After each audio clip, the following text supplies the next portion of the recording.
You are cursed, broken. I will never bind myself to something so weak. Raphael Shannon spoke those words before the entire Crimson Veil pack, rejecting his fated mate in the sacred binding circle. He called Bethany Hudson damaged goods because she bore the silence, born without the wolf's howl that marked true strength. That was 4 months ago. Now Bethany is dying. The incomplete mate bond is devouring her from the inside, burning through her veins like liquid fire. And the healers give her 2 weeks, maybe less. She's coughing blood. She can barely stand. And every night she feels Raphael with his chosen woman through the fractured bond, a torture worse than death itself. But Bethany isn't ready to die. So on the night of the dark moon, she does the unthinkable. She crosses Shadowfen River into forbidden territory and offers her unmarked neck to Blake Jordan, the ruthless alpha of the Nightshade Pack, Raphael's blood enemy, the man her former mate hates most in this world. Before we continue, hit like and subscribe. Trust me, this story only gets more intense. Drop yes in the comments if you think she should make him pay. Now, let's get into it. Chapter 1. The rejection that started a war. The blood came up warm and metallic, splattering across Bethany's pale fingers as she doubled over the wooden basin. Her small cottage was silent, except for her ragged breathing and the distant sounds of Crimson Veil pack gathering for the evening meal. She wouldn't go, couldn't bear to watch them together again. The mate bond burned like acid in her chest, a constant reminder of what should have been and never would be. 4 months ago, everything shattered. The moonfire binding had been the most important night of her life. Every unmated wolf in the realm gathered under the full moon, waiting for the sacred bonds to reveal themselves. Bethany had felt the pull the moment Alpha Raphael entered the ceremonial circle, a golden thread connecting her soul to his, undeniable and absolute. Their eyes met across the sacred flame. For one perfect moment, she thought she saw recognition, hope. Then his expression turned to stone. The pack fell silent as Raphael crossed the circle toward her. Bethany's heart hammered against her ribs. This was it, her mate, her alpha. The moon goddess had chosen them for each other. Raphael stopped 3 feet away, his handsome face carved from ice. When he spoke, his voice carried to every wolf present. The bond may claim you are mine, but I reject this union. His green eyes swept over her with something worse than hatred, disgust. You will never wear my mark. You are cursed, broken, unworthy of an alpha's claim. The words hit like physical blows. Bethany heard gasps from the crowd, but they sounded distant, muffled. You bear the silence, Raphael continued, his voice cold and final. You have no howl, no true wolf voice. You are too weak, too quiet. You would shame my bloodline and weaken everything I've built. I will not bind myself to damaged goods. He turned away from her, and the thread between them stretched taut, burning. Then he extended his hand to Carrie Strong. A beautiful Carrie with her midnight hair and fierce amber eyes. Carrie whose howl could shake mountains. Carrie who had always looked at Bethany with barely concealed contempt. Carrie's triumphant smile as she took Raphael's hand was the last thing Bethany saw clearly. The incomplete mate bond struck like lightning to her chest. She collapsed in the sacred circle, her vision going white with agony. Inside, her wolf howled silently, as always, a scream of anguish that no one else could hear. And the pack looked away, some with pity, most with agreement. She was broken. Everyone knew it, even her fated mate. Now, 4 months later, Bethany wiped blood from her lips with shaking hands and moved to her window. Through the glass, she could see them, Raphael and Carrie walking the packlands together, his arm around her waist, her head thrown back in laughter. They looked perfect together. The bond twisted in Bethany's chest, a constant torture. Every time he touched Carrie, Bethany felt the ghost of it.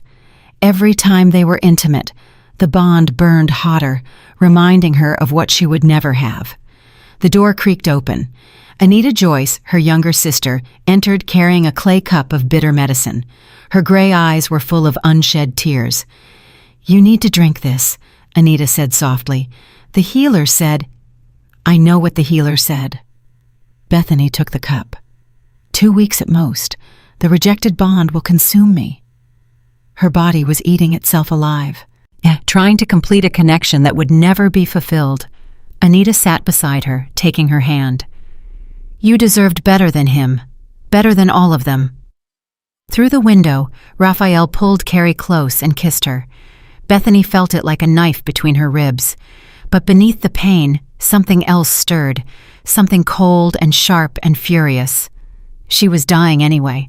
The question was whether she would die as Raphael's rejected, a pitied failure, or whether she would make him regret ever speaking her name. Her sister squeezed her hand tighter. What are you thinking? Bethany's eyes never left the couple outside. I'm thinking there are worse things than dying. Like dying quietly. Bethany. There's another alpha. One close enough. Powerful enough. She turned to face Anita, and her sister's eyes widened at the determination there. One who hates Raphael enough to help me. No. Anita stood quickly. You can't mean... Blake Jordan. The name hung between them like a curse. Alpha of the Nightshade Pack. Raphael's sworn enemy. The most dangerous wolf in the Eastern Territories. He'll kill you, Anita whispered desperately. Or worse. I'm already dying. Bethany stood, despite the weakness in her legs. At least this way, I choose how my story ends.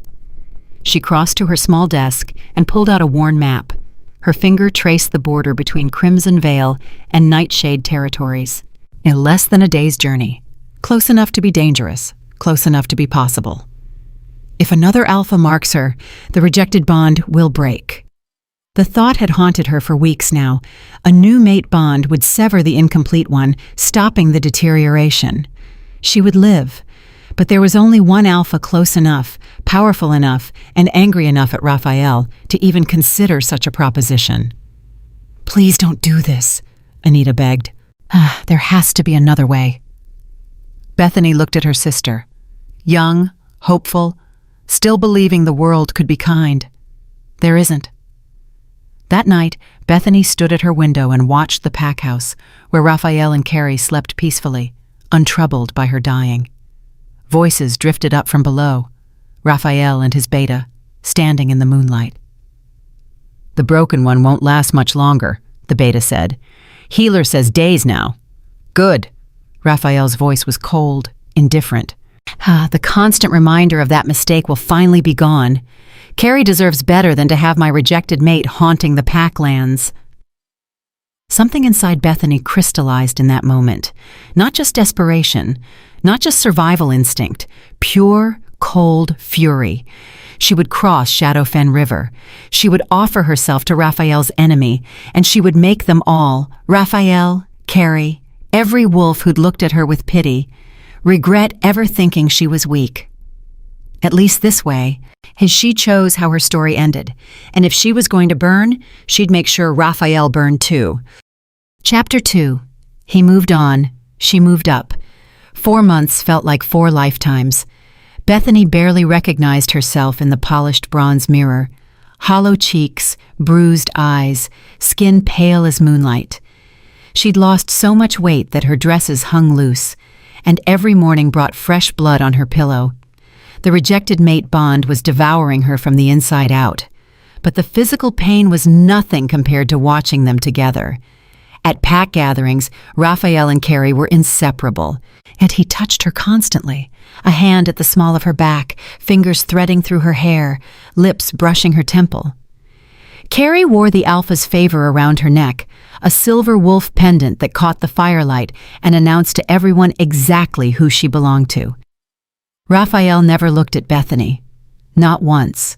He walked past her as though she were empty air, his gaze sliding over and through her like she'd already ceased to exist. Maybe in his mind, she had. The pack followed his lead, as they were kind enough, bringing food she couldn't eat, offering medicines that barely dulled the pain.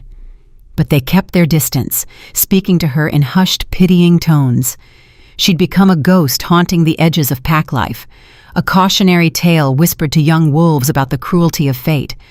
Only Carrie seemed to truly see her, and that was its own torture. At the autumn feast, Bethany made the mistake of attending.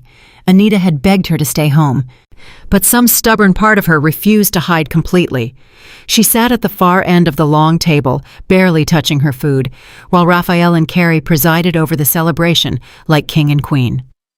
Bethany watched him feed Carrie roasted meat by hand, his thumb brushing her lips as she bit into it. Carrie's laugh rang out, musical and bright. Then she turned, caught Bethany's eye, and smiled. A victorious, knowing smile that said everything words didn't need to. I won. You lost. He chose me. Yet the mate bond flared hot and vicious in Bethany's chest. She fled before anyone could see her, doubled over in agony. That night was worse. Bethany lay in her cottage, trying desperately to sleep when she felt it. Them. The mate bond carried echoes of Raphael's pleasure, phantom sensations of touches that would never be hers. She heard Carrie's cries through the pack house walls, felt the rush of Raphael's satisfaction like fire in her veins. She collapsed on the floor, screaming silently, clawing at the place over her heart where his mark should have been. Her wolf whimpered inside, a dying echo of what it once was. For hours, she convulsed with pain, certain this was finally the end. But dawn came, and she was still breathing. 3 days later, she stood alone in the forest, far from the packlands, and she screamed. Actually screamed, her voiceless rage tearing from her throat in a raw, broken sound that sent birds scattering from the trees. She screamed until her throat bled, until she collapsed against a tree trunk, gasping and shaking. Her wolf was barely there anymore, just a faint whisper in the back of her mind where there should have been strength and wildness. Why? The word escaped her, broken and desperate. Because you would have weakened everything I built. Bethany spun. Raphael stood 10 paces away, his expression unreadable. She hadn't heard him approach. Once she would have sensed her mate anywhere. Now the dying bond was too fractured. That's all? Her voice was raw from screaming. That's why you're letting me die? Something flickered in his eyes. Regret? No. Discomfort, maybe. He didn't like being reminded of what his rejection had done. An alpha must be strong, he said coldly. You are not strong. Binding myself to you would have been a weakness I couldn't afford. So you chose her instead. I chose survival. I chose power. His jaw tightened. The prophecy. He stopped abruptly, as if he'd said too much. What prophecy? Bethany pushed away from the tree, her heart racing despite her weakness. Raphael's face closed off completely. It doesn't matter now. You're dying anyway. He turned and walked away, leaving her alone in the forest with her rage and a single, terrible word echoing in her mind. Prophecy. That evening, the healer came to her cottage with eyes full of sorrow. Days, she said quietly, taking Bethany's pulse. Maybe a week if the bond continues deteriorating this slowly. I'm sorry. There's nothing more I can do. After she left, Bethany sat in the darkness, listening to distant sounds of the pack settling in for the night. Raphael's laughter carried on the wind. Carrie's answering voice, warm and content. Bethany pressed her hand to her chest, feeling her heart struggle against the poison of the incomplete bond. She pulled out the map again, traced the route to Shadowfen River with trembling fingers. The name came to her in whispers, stories she'd heard her whole life. Blake Jordan, alpha of the Nightshade Pack. He'd killed 5 challengers for his position in a single night. He took what he wanted without apology. His pack was fierce, loyal, and feared throughout the realm. But there were other whispers, too. He'd claimed a battle-scarred she-wolf as his second, a female warrior who'd lost her eye in combat. When other alphas mocked his choice, he'd challenged them all, daring any to question his judgment. None had. He honored strength, the stories said. Real strength. Not the pretty, performative kind. Bethany's fingers traced the border on the map. The distance was less than a day's travel. A memory surfaced. 6 months ago, before everything shattered. The border meeting between Crimson Vale and Nightshade packs to negotiate hunting territories. Bethany had attended with her father, barely noticed among the gathered wolves. Except someone had noticed her. Blake Jordan stood across the neutral ground, massive and dark-haired, with eyes like storm clouds. While the alphas argued, his gaze had found her in the crowd. Held. Something electric passed between them. A pull she didn't understand. She'd looked away first, heart racing, confused by the intensity of his stare. Now she understood. He'd felt something even then. Perhaps not a mate bond. She'd already been tied to Raphael. But something. Recognition, interest, possibility. The door opened. Anita entered, carrying fresh bandages. She saw the map and froze. You're really going to do this? Not a question. I am. He could kill you, Beth. He's dangerous, ruthless. So am I. Bethany looked up at her sister. Or I will be, if I survive. Anita's eyes filled with tears. And if you don't? Bethany folded the map carefully. Then at least I'll die trying to live, not waiting to fade away while Raphael forgets I ever existed. She stood, despite the weakness, despite the pain. I leave at dawn. That night, Bethany packed what little she could carry. And a change of clothes, the map, a small blade for protection, and at the bottom of her bag, wrapped in cloth, the one thing she'd kept from the binding ceremony, a white ribbon meant to tie a mated pair's wrists together during the marking. Raphael had never touched it, but maybe if she survived this, someone else would. She stood at her window one last time, watching the pack house where Raphael slept peacefully beside the woman he'd chosen. You called me weak, she whispered to the darkness. Let's see if you still think so when I'm standing beside your greatest enemy. Dawn came cold and gray. Bethany shouldered her pack and walked toward the forest, toward Shadowfen River, toward the dangerous alpha who might save her life or end it. She didn't look back. Chapter 3. When the prey becomes the predator. The pack's small library smelled of old leather and dust.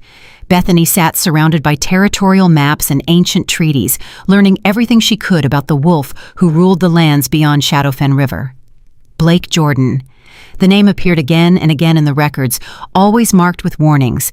Dangerous, unpredictable, not to be trusted. But between the official warnings, other stories emerged. 2 years ago, as the Council of Alphas had met to settle a territorial dispute, Raphael stood before them all and called Blake a savage, unfit to lead. He'd argued that Nightshade Pack should be dissolved, its lands divided among civilized packs. Blake had won that challenge, decisively. He'd stood before the council and systematically dismantled every argument Raphael made, proving himself not just stronger, but smarter than anyone gave him credit for. Raphael had never forgiven the humiliation, and Bethany traced her finger along the border between the territories. The hatred between these two alphas ran deeper than simple rivalry. This was personal, bitter, perfect. You shouldn't be out of bed. She turned. Anita stood in the doorway, arms crossed, worry etched into every line of her face. I needed to understand what I'm walking into. You're walking into a death trap. Anita moved closer, her voice dropping to an urgent whisper. Blake Jordan isn't some noble hero who'll save you out of kindness. He's ruthless, Beth. The stories about him. I know the stories. Bethany rolled up the maps. I'm counting on them. What does that mean? Bethany met her sister's eyes. It means I'm not going to him as a victim begging for mercy. I'm going as an opportunity he can't refuse. She pulled out another document, this one older, the parchment yellowed with age. Ancient text written in the old language. Oh, what is that? A prophecy. Bethany's hands trembled slightly as she held it. I found it buried in the archives. It's about the silence. Anita's breath caught. The curse you were born with? Not a curse. Bethany's voice was quiet but fierce. A mark. Listen to this. She who bears the silence carries the voice of the ancients, dormant until claimed by one strong enough to wake the storm within. The words hung in the air between them. You think that's about you? I think Raphael rejected me because he was afraid. Bethany stood, ignoring the way the room spun slightly. He mentioned a prophecy in the forest. What if he saw something, knew something? What if he rejected me not because I'm weak, but because he's not strong enough to handle what I could become? Anita stared at her. That's a lot of what-ifs. I'm dying anyway. Bethany's laugh was bitter. What do I have to lose by believing I might be more than broken? She gathered the documents, tucking them into her pack. When are you leaving? Tonight. Dark moon. No witnesses. Anita grabbed her hand. Let me come with you, at least to the border. No. Bethany squeezed back gently. If this goes wrong, I need you here, safe. Promise me you'll stay. Tears spilled down Anita's cheeks. I can't lose you. You already are. Bethany pulled her sister into a tight embrace. This is my only chance to change that. They held each other until Anita finally pulled away, wiping her eyes. If you survive this, if Blake actually helps you, what then? Bethany's smile was cold and sharp. Then Raphael learns exactly what he threw away. That afternoon, Bethany forced herself to attend the pack training grounds. She needed to see them one more time, needed to fuel the anger that would carry her through what came next. Raphael was there, demonstrating combat techniques to younger wolves. Carrie stood at his side, radiant and strong, everything an alpha's mate should be. Bethany watched from the shadows as Raphael praised a young wolf's form, as he laughed at something Carrie whispered in his ear, as he moved through his perfect life, completely unburdened by the dying woman on the edges of his territory. Pathetic, isn't it? Bethany turned. Pamela Compton, one of the pack elders, stood beside her. The old woman's eyes were sharp and knowing. What is? Watching him pretend you never existed. Pamela's voice was soft, but cutting. I was there the night you were born, child. I saw the mark on your shoulder, the ancient symbol that faded before morning. I told your mother you were special. She didn't believe me. Bethany's hand moved unconsciously to her left shoulder, where a faint scar remained. What mark? The crescent moon, wrapped in thorns. Pamela's eyes gleamed. The sign of the moon goddess's chosen. You were never meant for him, Bethany. You were meant for something far greater. Then why did the bond form? Why did the goddess tie me to someone who'd destroy me? Perhaps to push you toward your true path. The elder's smile was mysterious. Sometimes we must be broken before we can be reforged into something stronger. She turned to leave, then paused. The Nightshade Alpha is dangerous. But he's also honorable in ways your precious Raphael never was. If you're smart, if you're brave, you might survive what's coming. You might even thrive. How do you know where I'm going? Pamela's laugh was dry as autumn leaves. Child, I'm old, not blind, and I'm not the only one who'll be glad to see you walk away from this place. She disappeared into the crowd, leaving Bethany staring after her. The sign of the moon goddess's chosen. Could it be true? Or was it just an old woman's fantasy, and a kind lie to comfort a dying wolf? Bethany touched her shoulder again, feeling the faint ridge of the scar beneath her dress. Only one way to find out. Night fell like a shroud. Bethany waited until the pack settled, until the last lights in the pack house went dark. Then she shouldered her pack and slipped out of her cottage for the last time. The forest was silent except for her footsteps and the distant call of a nightbird. And every step away from Crimson Vale territory made the mate bond burn hotter, as if trying to drag her back by force. She gritted her teeth and kept walking. At the forest's edge, a figure stepped out of the shadows.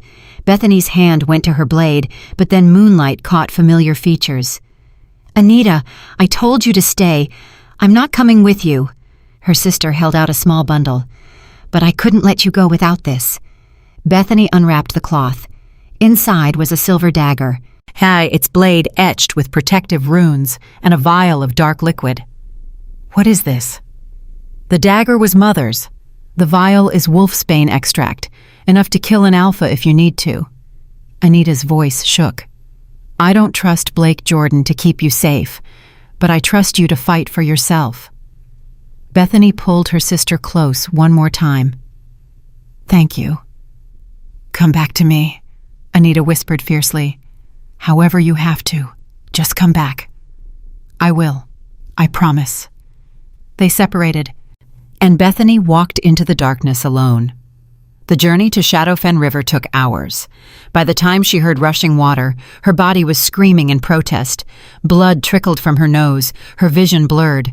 But she kept moving. The river appeared through the trees, dark and swift, the boundary between everything she'd known and the unknown that might kill her. She didn't hesitate. The moment her foot touched the opposite bank, warning howls erupted around her. Massive shapes emerged from the forest. Nightshade warriors, bigger and more scarred than any wolves she'd ever seen. Their eyes glowed in the darkness, predatory and assessing. One grabbed her arm with crushing force. Another growled low in his throat.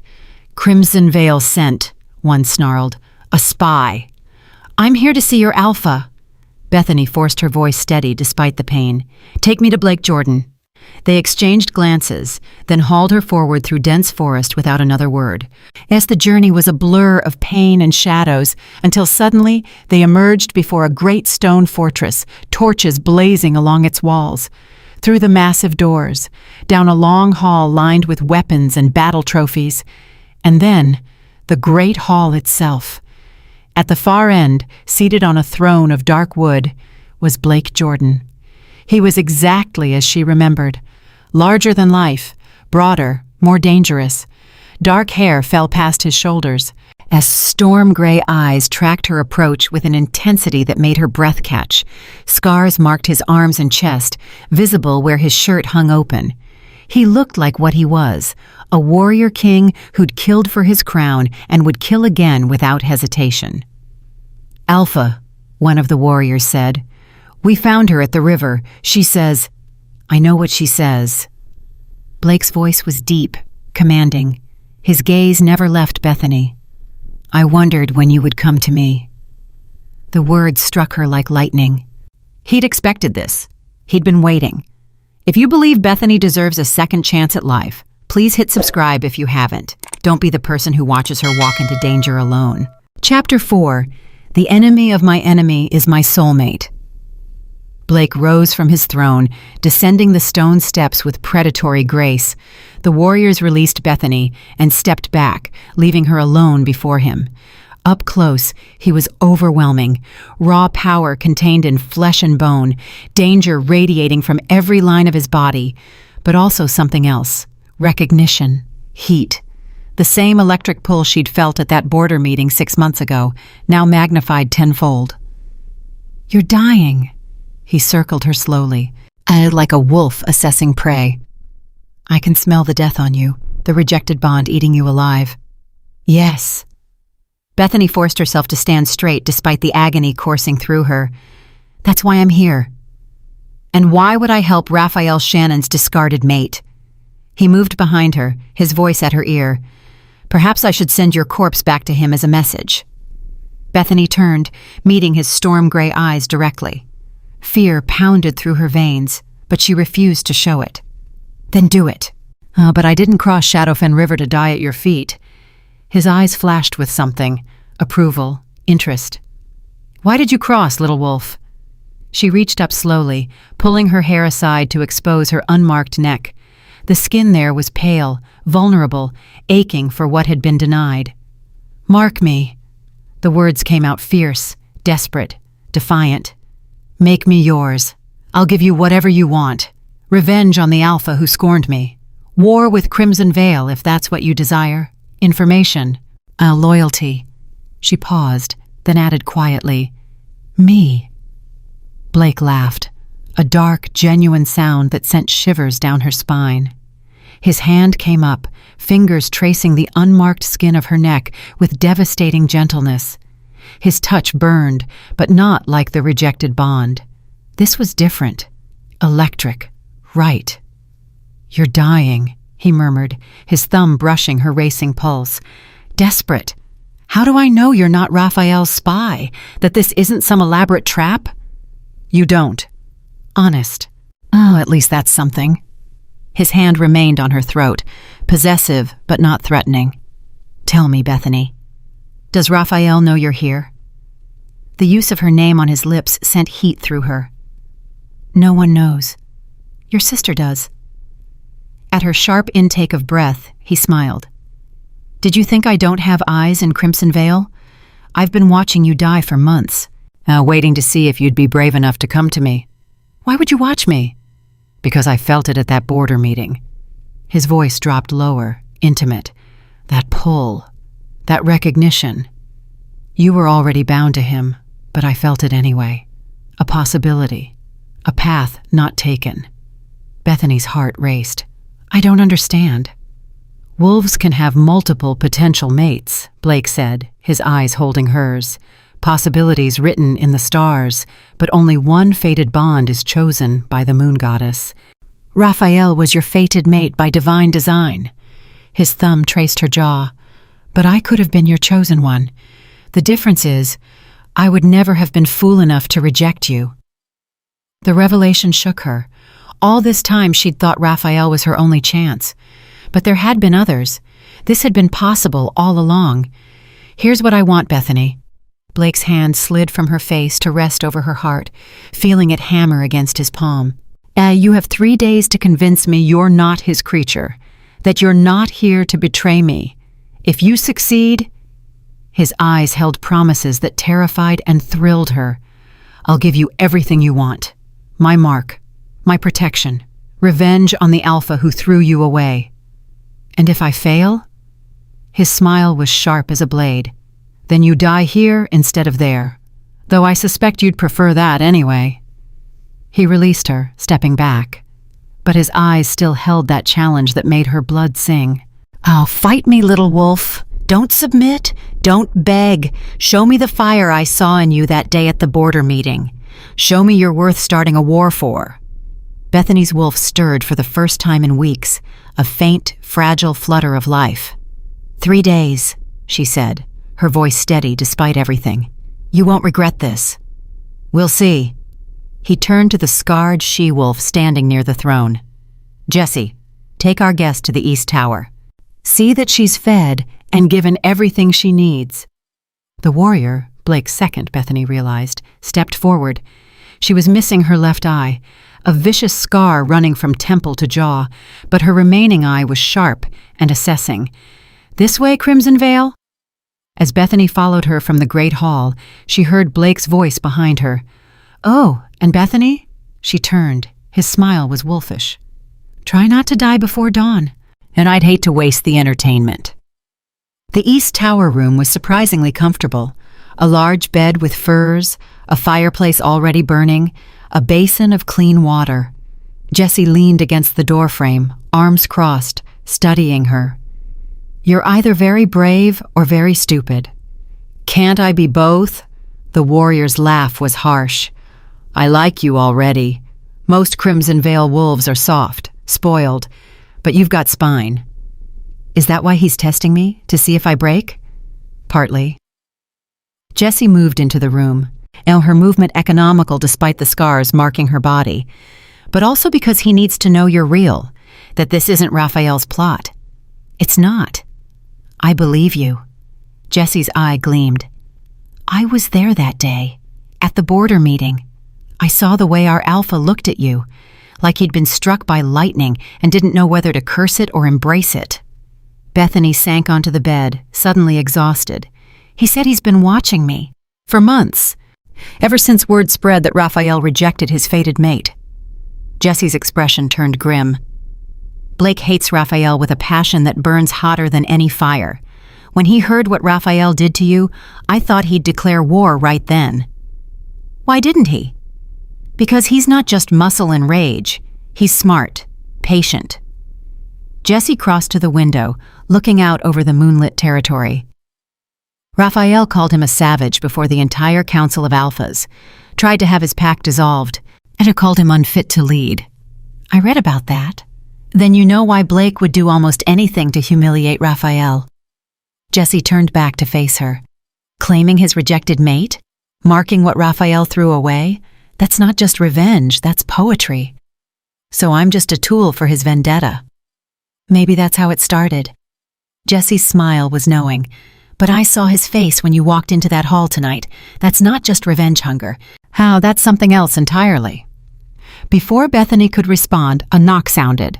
A young wolf entered carrying a tray of food, roasted meat, bread, cheese, fruit. The smell made Bethany's stomach turn. She hadn't been able to keep food down in days. Jessie noticed. "When did you last eat?" "I don't remember." "Try." The warrior's voice softened slightly. "You'll need your strength for tomorrow. Blake doesn't go easy on anyone, even dying she-wolves he's considering claiming." After Jessie left, and Bethany forced herself to eat a few bites. To her surprise, the food stayed down. The constant burning in her chest had dulled to a manageable ache. Being here, away from Raphael, away from the constant torture of feeling him with Carrie, it helped. Not much, but enough. She moved to the window, looking out over Nightshade territory. In the distance, she could see lights from the fortress below, hear the sounds of the pack settling for the night. So different from Crimson Vale. Rougher, fiercer, but also honest, real. No one here had looked at her with pity. Even the warriors who'd captured her had treated her like a potential threat, not a broken thing to be handled carefully. A knock at the door startled her. "Come in." Blake entered, and the room suddenly felt much smaller. He'd changed into simple black clothing, his hair loose around his shoulders. Without the throne room's formality, he seemed even more dangerous, more accessible. "I wanted to make sure you hadn't died on us already." Still breathing, Bethany turned from the window to face him. Disappointed? Intrigued. He moved closer, his presence filling the space between them. Most wolves in your position would be trembling, begging. But you're standing here like you have every right to be in my territory. Don't I? You said you were waiting for me. I was waiting to see if you had the courage to come. His hand came up, fingers ghosting along her jaw. Now I'm waiting to see if you have the strength to stay. The touch sent electricity through her. Her wolf rose toward him instinctively, that dying, fragile thing suddenly stirring with something like hope. Blake felt it. His eyes darkened. Your wolf recognizes me. She's barely there anymore. But yes, she'll come back. His certainty was absolute. When I mark you, when the bond takes hold, she'll rise stronger than before. His Raphael kept her dormant because he was too weak to handle what you truly are. And what am I? His smile was slow and devastating. Something he threw away. Something I'm going to keep. He stepped back, and Bethany felt the loss of his warmth like a physical ache. Sleep. Tomorrow, you train with my warriors. Show me you can survive in my pack. And if I can't? Blake paused at the door. Then the 3 days won't matter, because you'll already be dead. After he left, Bethany sank onto the bed, her heart racing. For the first time in months, she felt something other than despair. She felt alive. Chapter 5, He made her beg, I made her mine. Dawn came with a blade at her throat. Bethany woke to find Jessie looming over her bed, dagger pressed to her jugular. The warrior's scarred face was inches from hers, expression cold and assessing. Training starts now, Crimson Vale. Jessie's smile was all teeth. Let's see if you're worth the Alpha's time. They dragged her to the training grounds where a dozen Nightshade warriors waited, weapons gleaming in the early light. Bethany's body screamed in protest. She'd barely slept, the rejected bond still burning through her veins. But she forced herself to stand straight. I'm Jessie Lloyd, the scarred she-wolf announced to the gathered wolves. The Alpha's second. This is Bethany. She'll spar with me first. The fight was brutal. Jessie moved like lightning, exploiting every weakness. Every moment, Bethany's dying body betrayed her. Blood filled her mouth. She felt ribs crack. She went down hard 3 times. But she got back up. On the 4th takedown, something shifted. Bethany stopped trying to match Jessie's strength and used her smaller size instead, ducking under a strike, sweeping the warrior's legs, moving with desperate grace born of having nothing left to lose. She didn't win, but she lasted longer than anyone expected. When Jessie finally pinned her, there was respect in the warrior's remaining eye. You're tougher than you look, Crimson Vale. From the shadows at the edge of the grounds, Blake watched, always watching. The second day brought worse trials. They made her run the perimeter, 10 miles of brutal terrain, while her lungs burned and her vision blurred. Every step away from the fortress made the bond to Raphael flare hotter, as if punishing her for the distance. But something unexpected happened. Her wolf, nearly gone when she'd arrived, began to stir. Faint at first, just a whisper of awareness, but growing. And as though proximity to Blake was feeding something inside her that had been starving. That evening, she found herself summoned to his war room. Blake stood over a map-covered table, torchlight playing across his scarred features. He didn't look up when she entered. "You held your own today," he said, "against warriors twice your size, while dying. Impressive." "I'm not dying anymore." The words surprised her, but they were true. The constant agony had dulled to a manageable ache, and her wolf was stronger. Or not as quickly, anyway. His gray eyes lifted to hers. "No, you're not." He moved around the table toward her, and the air between them thickened with electricity. The pull she'd felt at their first meeting intensified, magnetic, undeniable. "You think you're broken," Blake said quietly, stopping close enough that she could feel his heat. "That Raphael was right about you being weak, unworthy." Bethany's throat tightened. He saw what everyone sees. He saw what he wanted to see. Blake's hand came up, cupping her face with devastating gentleness. "I think you're dormant, little wolf, waiting for someone strong enough to wake you." The touch sent fire through her. Not the burning agony of the rejected bond. This was different. Right. Her wolf rose toward him instinctively. "Your former alpha is a fool," Blake murmured, his thumb brushing her cheekbone. To throw away something precious because he lacked the vision to see its worth. "You don't know me," she whispered. "Don't I?" His smile was dark, intimate. "I knew you the moment our eyes met at that border meeting. I felt the pull even then, despite your bond to him. I've watched you suffer for months, waiting to see if you'd be strong enough to save yourself." Bethany's breath caught. "Oh, why didn't you come for me?" "Because you needed to choose this." His hand slid from her face to her throat, resting over her racing pulse. "Needed to walk away from him on your own. If I'd taken you, you'd always wonder if it was real or just another alpha claiming what he wanted." The words struck something deep inside her. He understood, saw her not as a prize to be won, but as a person who needed agency in her own salvation. "Tell me why you hate him so much," she said. "Raphael. This is more than just pack rivalry." Blake's expression darkened. He moved to the window, staring out over his territory.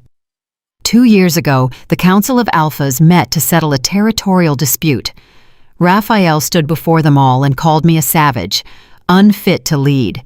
He argued that Nightshade Pack should be dissolved, our lands divided among civilized alphas. His jaw clenched. He tried to destroy everything I built, called me a brute. A monster playing at being alpha. "But you won. I won." He turned back to face her, and the intensity in his eyes made her breath catch. "Because I proved I was stronger, smarter, and better than he ever gave me credit for." His hand reached out, pulling her closer. "Just like you're about to prove you're more than he saw." They were too close now. His mouth was inches from hers, his breath warm against her lips. Every instinct screamed at her to close the distance, to taste him, to feel something other than pain. But fear held her frozen. "You're afraid," Blake said. Not a question. "Terrified," she admitted. "Of trusting again, of being rejected again, of—" "I'm not him, Bethany." His forehead pressed to hers, his voice rough with restraint. "When I claim something as mine, I don't let it go. Ever." The promise in those words made her tremble. But before she could respond, he stepped back, putting distance between them. "There's something you need to know. That's about why Raphael rejected you." Her heart stuttered. "What?" Blake crossed to a locked chest in the corner. He opened it and pulled out an ancient scroll, yellowed with age. 3 months before your binding ceremony, Raphael consulted the Oracle of Moonhaven. She gave him a prophecy. He handed her the scroll. "Read it." Bethany's hands shook as she unrolled the parchment. The text was written in the old language. But she could make out enough. The Silent One will bring forth power that shakes the foundations of the old order. She who bears no howl carries the voice of ancients. Claimed by strength, she will rise. Claimed by weakness, she will destroy all who deny her. The words blurred as tears filled her eyes. "He rejected you because he was afraid," Blake said quietly. "The prophecy told him you'd either elevate him to greatness or destroy everything he'd built. And Raphael, for all his pride, is a coward at heart. He chose the safer path. He chose Carrie. He chose mediocrity." Blake's voice was hard. "He chose comfortable strength over transformative power, and now he'll live with that choice while I—" He moved closer again, his presence overwhelming.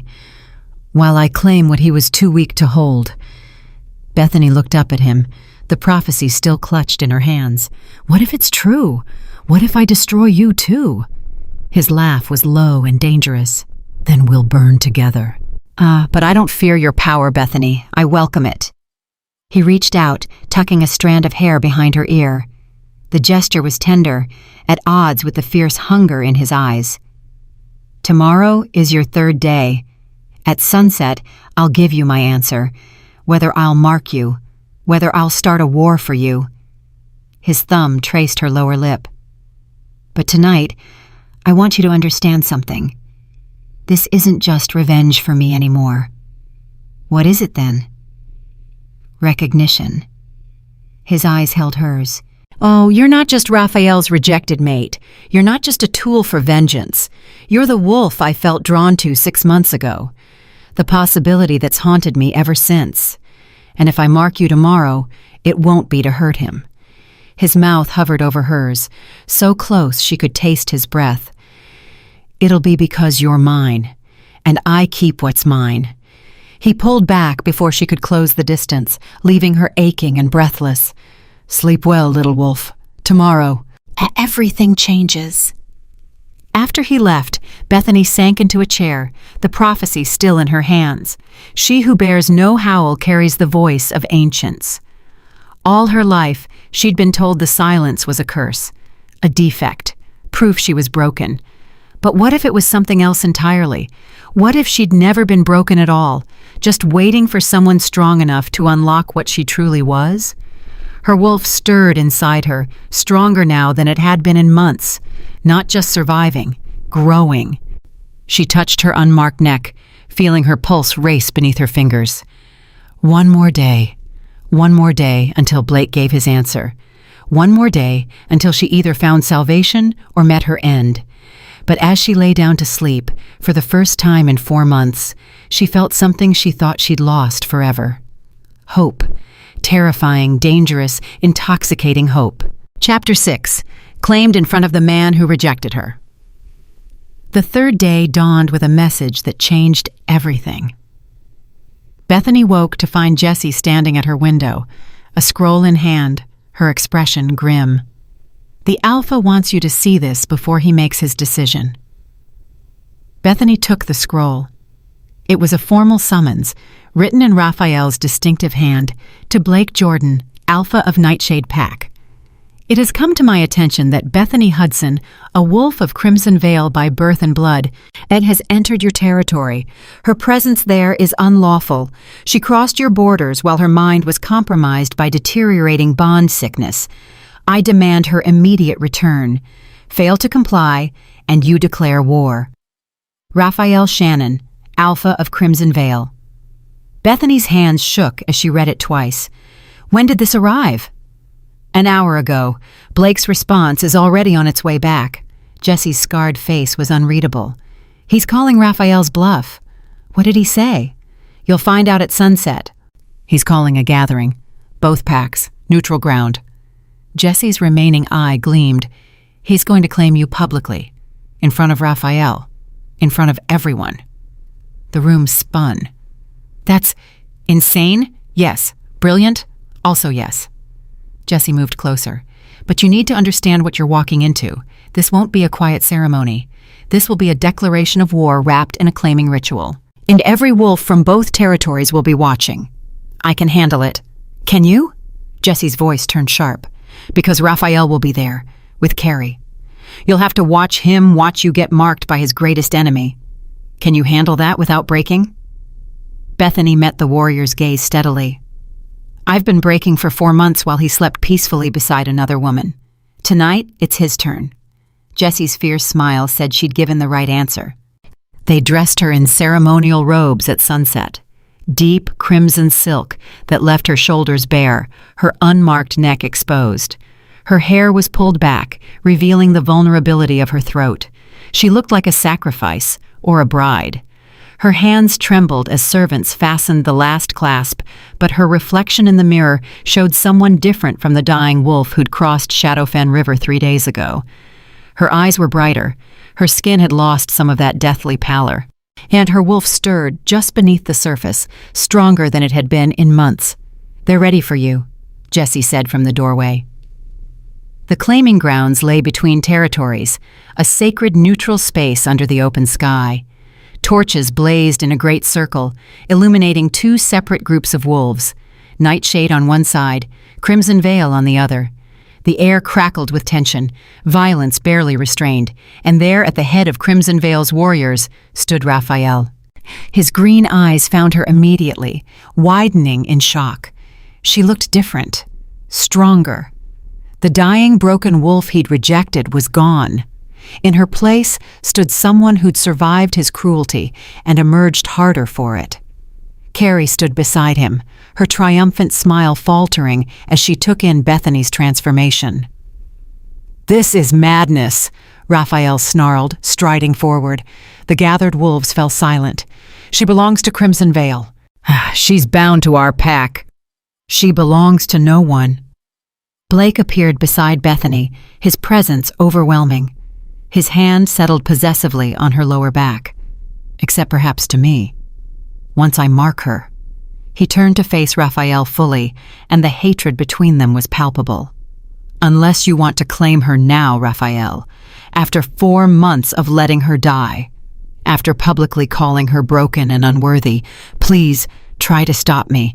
I've been hoping for an excuse." Raphael's face darkened with rage. "You would start a war over damaged goods?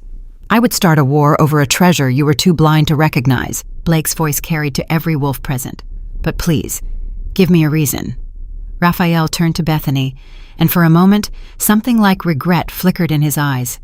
Then it hardened to anger. "Bethany!" His alpha voice rang out, commanding and absolute.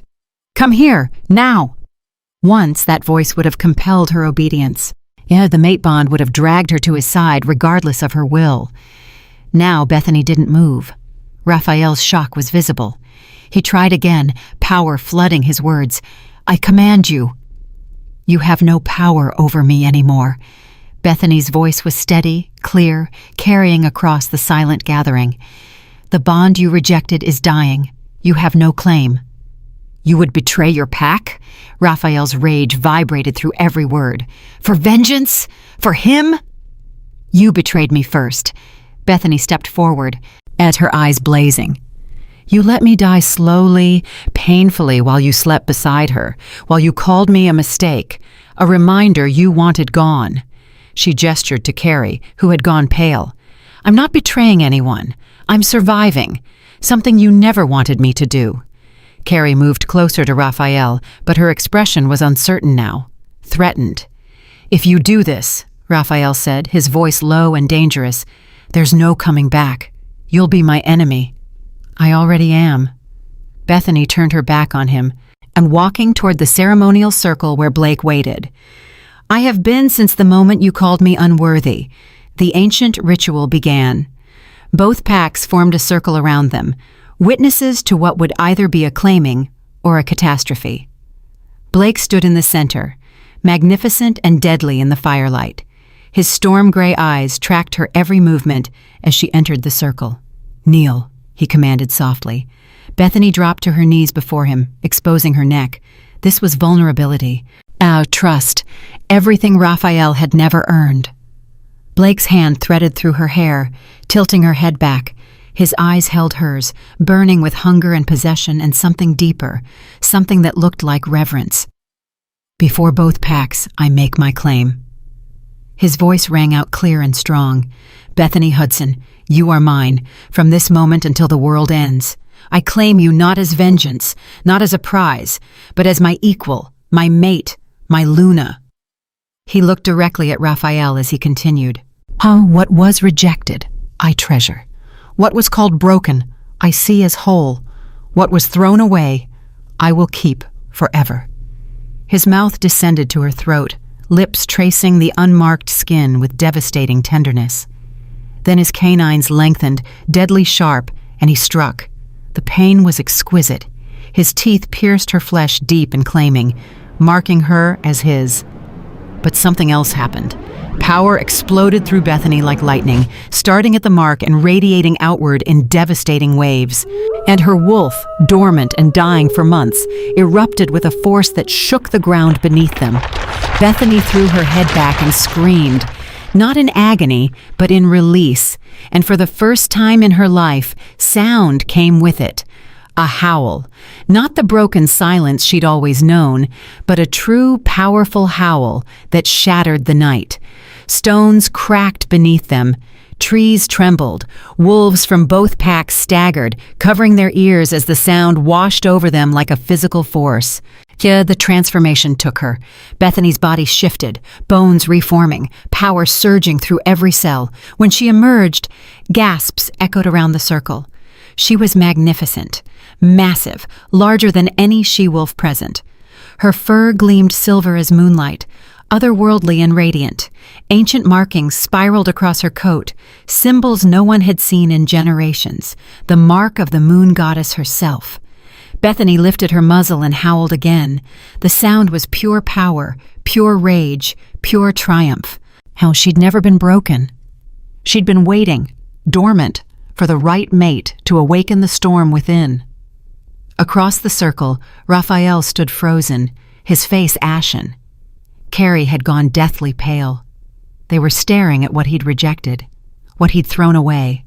A silver wolf, the rarest, most powerful wolf the realm had seen in a century. The prophecy made flesh.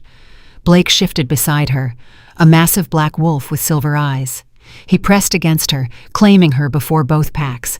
His howl joined hers, twining together in a harmony that spoke of completion, of rightness, of a bond that would never break. The rejected bond to Raphael shattered completely. Bethany felt it snap like a severed rope, the pain vanishing in an instant.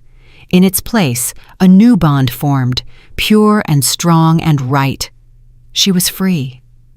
When they shifted back to human form, Blake pulled her against him immediately, his mark gleaming on her throat, and silver patterns spiraled from it across her shoulders and down her spine, visible proof of the moon goddess's blessing. "Mine," he growled, loud enough for everyone to hear. "My mate, my Luna, my equal." Bethany turned in his arms to face Raphael. Her former alpha stood motionless, staring at her transformation with an expression of absolute devastation. He'd rejected the moon goddess's chosen, thrown away a silver wolf, called perfection broken because he'd been too weak, too afraid to claim what he didn't understand. "You were right about one thing," Bethany said, her voice carrying across the shocked silence. "We would have been a terrible match, because you never deserved me." She turned back to Blake, rising on her toes to kiss him. His arms wrapped around her, holding her like she was precious, irreplaceable. When they broke apart, Blake addressed both packs. "Let it be known, Bethany is Luna of Nightshade Pack. Any who challenge this, challenge me." His eyes swept the crowd, daring anyone to object. "Any who threaten her, threaten everything I hold dear, and I promise you, I protect what's mine." No one spoke.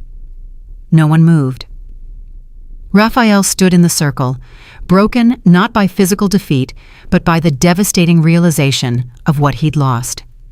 Bethany had been perfect, his fated mate, marked by the moon goddess herself, meant for greatness beyond measure, and he'd thrown her away like garbage. Blake took Bethany's hand, and then together they walked through the parted nightshade wolves.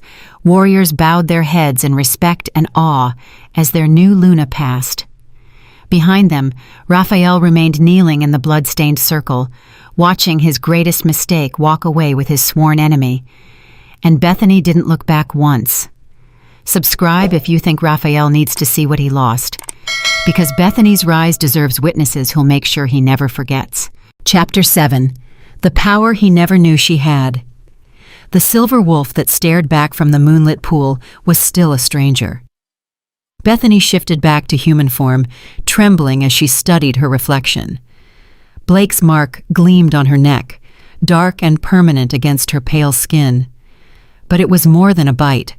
Silver patterns spiraled from the mark across her shoulders and down her spine, glowing faintly in the darkness. The moon goddess's blessing made visible. "Beautiful," Blake said from behind her, his voice rough with possession and pride. She turned to face him. He'd shifted back as well, gloriously bare in the moonlight, every scarred muscle on display. The bond between them hummed, complete and unbreakable. For the first time in months, there was no pain, only rightness. "I don't understand," she whispered. "How is this possible? The prophecy—" "You were never broken, Bethany." Blake moved closer, his fingers tracing the silver markings on her skin. "Your wolf was dormant, waiting for a mate strong enough to awaken her." His hand cupped her face. "Raphael was your fated bond, chosen by the moon goddess, but I—" His eyes burned into hers. "I am your true mate, the one you were meant to choose. The rejected bond is gone." His thumb brushed her lips. "I can feel it.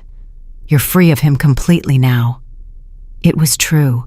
The constant burning, the phantom pain, the terrible awareness of Raphael, all of it had vanished the moment Blake's mark took hold.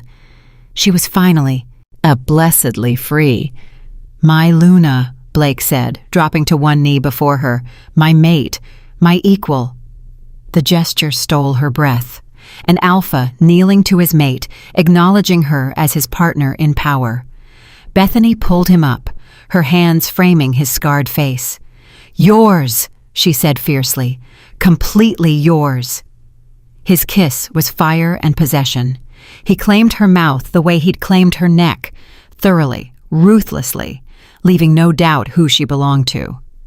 Bethany responded with equal hunger, months of pain and loneliness transforming into desperate need. Blake lifted her easily, carrying her toward the fortress.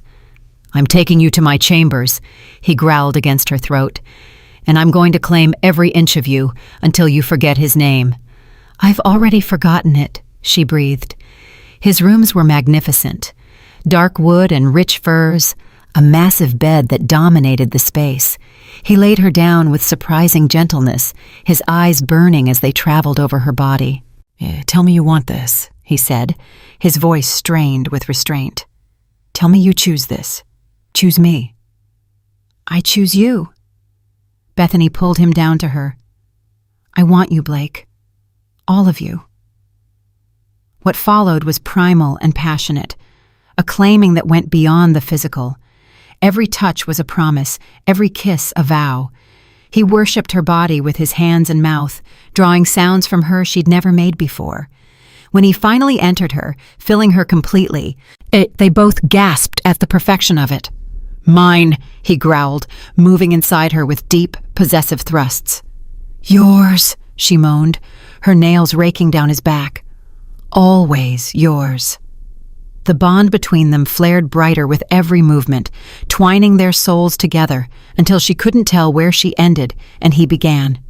When release crashed through them both, it was devastating, pleasure so intense it bordered on pain.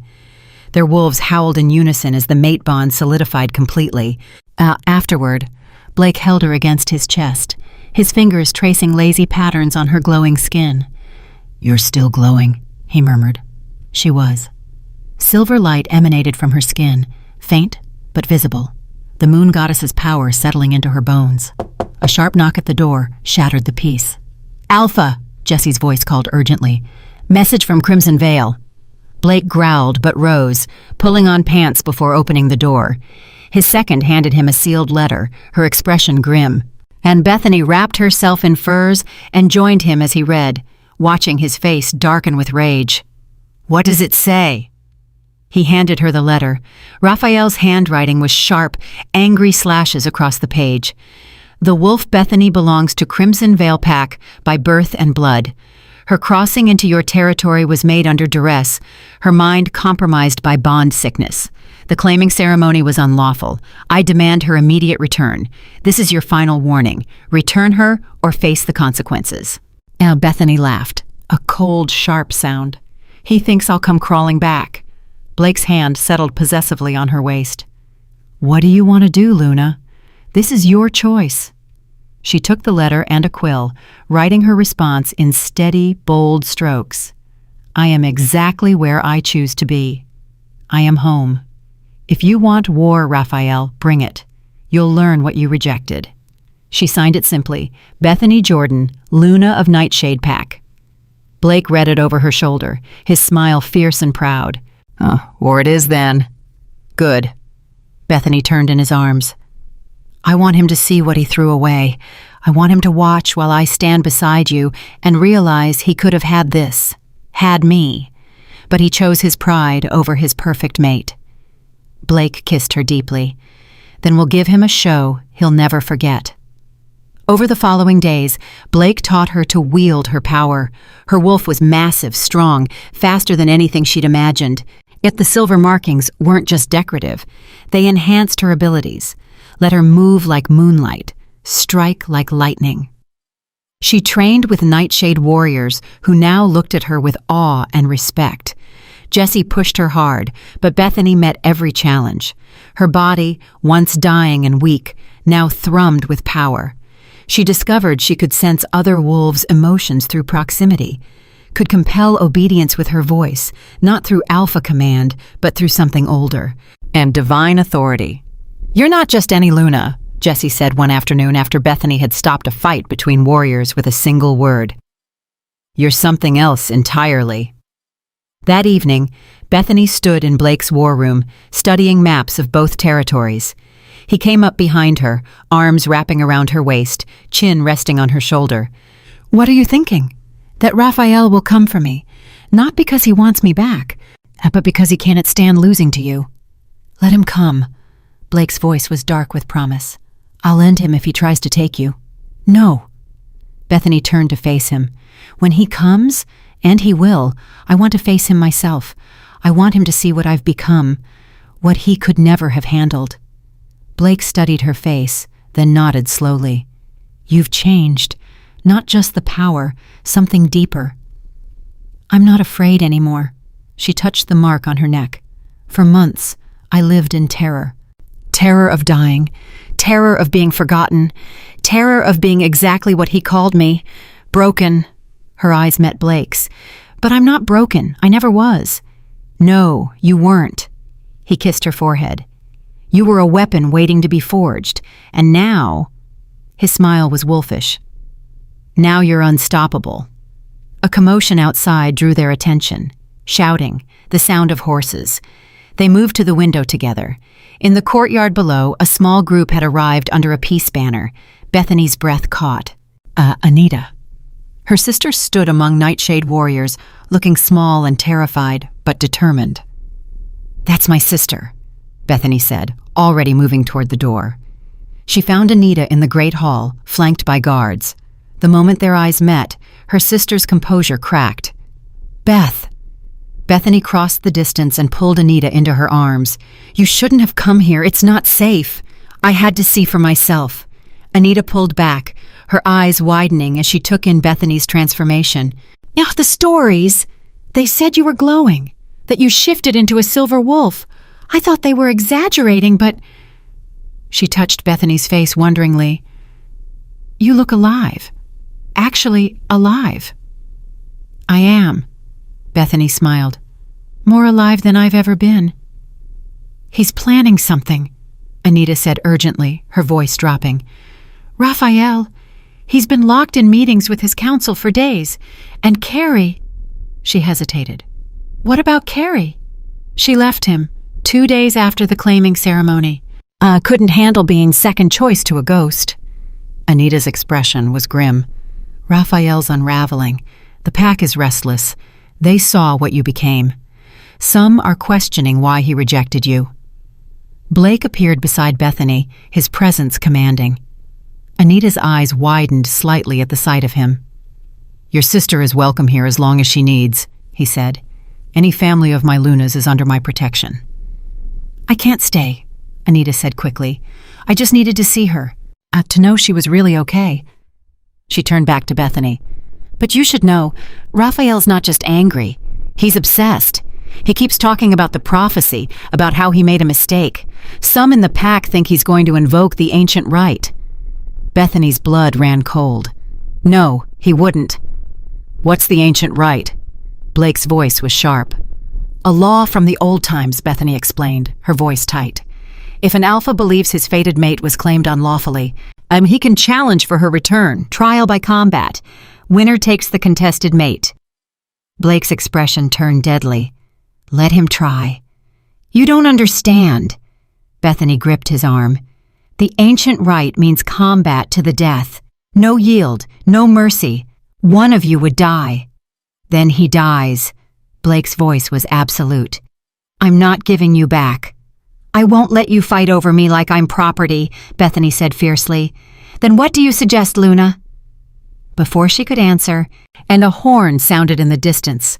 3 long blasts, a formal challenge. They moved to the battlements. In the valley below, Raphael stood with a small contingent of Crimson Veil wolves. In his hand, he held the Crimson Banner, the ancient symbol of trial by combat. His voice carried up to them, magically amplified. "Blake Jordan, I invoke the ancient rite, trial by combat for the contested mate, 3 days hence at the sacred dueling grounds." "The victor claims Bethany Hudson!" The challenge hung in the air like a death sentence. Blake's hand found Bethany's. "I accept," he called back. "And when I kill you, Raphael, your pack will know exactly what kind of fool their alpha was." After Raphael's contingent left, Bethany turned to Blake, her heart in her throat. "I won't lose you," she said. "Not now, not after everything." "You won't." He pulled her close. "Because I'm fighting for what I chose to keep." "Oh, and he's fighting for what he realized he lost. That makes me stronger." But as they stood together watching the sunset, Bethany felt the weight of what was coming. One way or another, in 3 days, this would end. Chapter 8. He wants her back. She wants revenge. The 3 days before the duel were torture. Blake trained relentlessly, brutal sparring sessions that left him bloodied and exhausted. Bethany watched from the shadows, her heart in her throat every time he took a hit. The thought of losing him now, after finally finding happiness, was unbearable. But there were tender moments, too. Late at night, when the fortress slept, Blake would come to their chambers. He'd hold her close, his touch gentle despite the violence he prepared for. They'd make love slowly, savoring each other, the bond between them deepening into something that transcended the physical. One night, as they lay tangled together in the darkness, Blake's voice was uncharacteristically vulnerable. "If I lose—" He couldn't finish the sentence.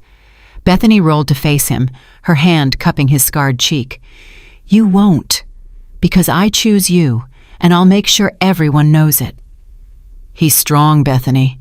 And he's fighting for what he realizes he lost. That kind of desperation makes wolves dangerous." "And you're fighting for what you chose to keep."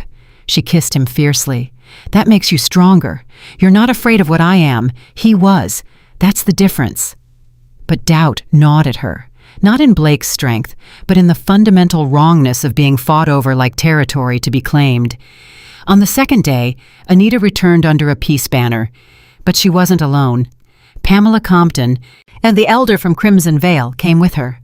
The old woman's eyes were sharp as ever as she was brought before Bethany in the great hall.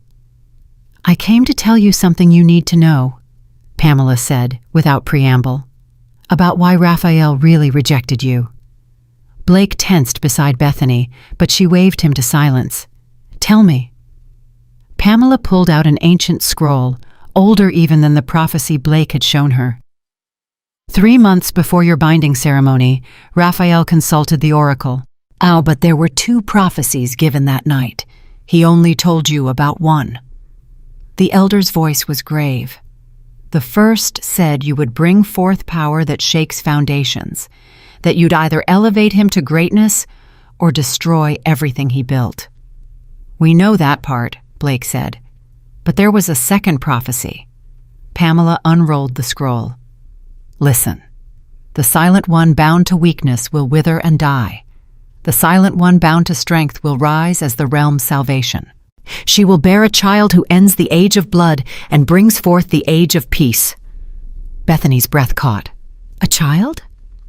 Raphael was terrified, Pamela continued, not just of your power, but of what it meant. A child who ends the age of blood? That threatened everything he'd built his identity on. Strength through dominance, power through fear. He couldn't handle the idea that his heir would bring peace instead of conquest. So he rejected her to avoid his own evolution, Blake said, at his voice dark with anger. Exactly. Pamela's eyes gleamed. He chose stagnation over transformation, weakness over strength, and now he realizes what that choice cost him. After the elder left, Bethany stood at the window, one hand pressed to her stomach. A child. The prophecy spoke of a child. Blake came up behind her, his arms wrapping around her waist. Are you? No, not yet. She leaned back against him. But the prophecy says I will be. That our child will change everything, Blake finished. His hand covered hers on her stomach. Good. Let them fear it. Let Raphael understand that what he rejected wasn't just you, it was the future itself. That night, Bethany made a decision. She crossed into neutral territory under a peace banner, heading for the Crimson Veil camp. Blake had tried to stop her, but she'd insisted. This needed to end on her terms. The guards brought her before Raphael's tent. He emerged immediately, and his green eyes widening at the sight of her. Bethany. Her name on his lips sounded like a prayer and a curse. I came to tell you to withdraw the challenge. He laughed bitterly. So you can stay with him? With my enemy? So no one has to die over your mistake. She stepped closer, her silver markings glowing faintly in the torchlight. Look at me, Raphael. Really look. He did. And she saw the moment reality crashed into him. What he'd rejected, what he'd lost. Oh, she was everything he'd needed in a Luna. Strong, powerful, marked by the moon goddess herself, and he'd thrown her away because he couldn't see past his own fear. I was wrong, he said hoarsely. About you. About everything. Come back to me. We can fix this. Some things once broken can never be fixed. Her voice was cold as winter. You called me unworthy, weak, broken. You let me die slowly while you slept with another woman. Why would I ever return to that? Because I'm your fated mate. You were, she corrected. Past tense. That bond is dead. You killed it when you rejected me. Blake is my mate now, my choice, my love. The word hung between them. Love. Not obligation, not survival. Love. Raphael's face twisted with anguish. I'll win tomorrow. I'll claim you back. The ancient right gives me that power. No. Bethany's eyes flashed silver. You won't, because I won't be a prize fought over like property. I won't stand on the sidelines while 2 alphas decide my fate. She leaned close, her voice deadly soft. Tomorrow, I end this myself, and you'll learn what you rejected. She turned and walked away, leaving Raphael staring after her, finally understanding the magnitude of his loss. When she returned to Nightshade territory, Blake was waiting, fury and fear warring in his expression. You shouldn't have gone alone, he growled, pulling her into his arms. I needed to face him. To make him understand. She looked up at her mate, her love. Tomorrow, when you meet him in that circle, I want you to know something. What? I don't want you because you saved me. I don't want you because of the bond. She kissed him deeply. I want you because I love you, because you're the best man I've ever known, And I choose you, Blake Jordan, every single day for the rest of my life." His eyes shone with emotion. "And I choose you, Bethany, my Luna, my heart, my everything." They pledged themselves to each other that night, not through ancient ritual, but through whispered vows and tender touches. And Bethany prepared for what was to come. She would not be won. She would not be claimed. She would claim herself. Dawn came too quickly. The sacred dueling grounds were ancient stone, stained dark from centuries of blood. Both packs formed a circle around the fighting pit. Crimson Veil on one side, Nightshade on the other. The tension was suffocating. One wrong move, and this would become a massacre. Bethany stood at the front of Nightshade's ranks, her heart pounding as Blake and Raphael entered the circle. They were magnificent and terrifying. Two alphas in their prime, scarred and powerful, radiating lethal intent. Blake's storm-gray eyes never left Raphael. Raphael's green gaze burned with desperate determination. The elder officiating intoned, "For the contested mate, trial by combat, to the death." They didn't wait for the signal. Raphael struck first, shifting mid-lunge into his golden wolf form. Blake met him as a massive black wolf, and they collided with earth-shaking force. The sound of tearing flesh and snarling rage filled the air. It was brutal, visceral. They fought with the fury of ancient enemies, claws rending, teeth tearing. Blood sprayed across white stone. Raphael went for Blake's throat. Blake twisted away and ripped into his shoulder. They broke apart, circling, then crashed together again. Bethany felt every wound Blake took through their bond. Each slash of claws was fire across her skin. When Raphael's teeth sank into Blake's flank, she gasped, doubling over with phantom pain. "Luna," Jesse whispered beside her, "you can't interfere. It's forbidden." But watching was agony. The bond screamed at her to help, to protect her mate. The fight escalated. They were evenly matched. Raphael faster, Blake stronger, both driven by desperate need. Blood soaked the ground. Both wolves were limping now, exhausted, but relentless. Then Raphael made a mistake. He overextended on a lunge. Blake caught him by the throat, fangs closing around his windpipe. One crushing bite, and it would be over. But Blake hesitated, just for a heartbeat. Raphael used that moment to twist free, his claws raking deep across Blake's face, dangerously close to his eye. They separated, both barely standing, both ready to kill or die. Bethany couldn't breathe. This was wrong. All of it was wrong. Yet they lunged at each other one final time, mouths open, going for killing strikes. "Enough!" The word tore from Bethany's throat with supernatural force. Divine authority that made every wolf present freeze in place. Before anyone could stop her, she threw off her cloak and stepped into the circle. Gasps erupted from both packs. Ancient law was absolute. Only combatants could enter the dueling grounds. By stepping in, she'd declared herself won. Chapter 9. The Queen chooses her king. "Bethany, no!" Blake's mental voice roared through their bond. But she was done being fought over, done being property to be claimed. Power surged through her veins as she called her wolf. The transformation was instantaneous and devastating. Silver light exploded outward as her massive form emerged, larger than before. The moon goddess's markings blazed like living fire across her fur.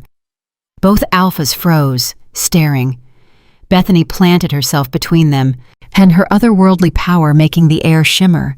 When she spoke, her voice echoed with divine authority that made every wolf present drop their eyes in submission. "I am not a prize to be won." The words reverberated across the dueling grounds. "I am not property. I am not a possession to be claimed by whoever bleeds the most." She turned her massive silver head toward Raphael, and he actually backed up a step. "You called me broken, weak, unworthy." Her voice was cold as death. But I was never broken. I was waiting. The moon goddess marked me because I was meant for greatness. Greatness you couldn't see because you were too blind, too proud, too small. Raphael shifted back to human form, naked and bleeding, his face anguished. "Bethany, please. You had your chance." She shifted back as well, standing between them in her ceremonial robes, power radiating from every pore. You rejected me. You let me die. And you chose another while I suffered. Her silver eyes bored into his. Some things, once broken, can never be fixed. She turned to Blake, who had also shifted back. He was bloodied and exhausted, but his eyes held only love and pride.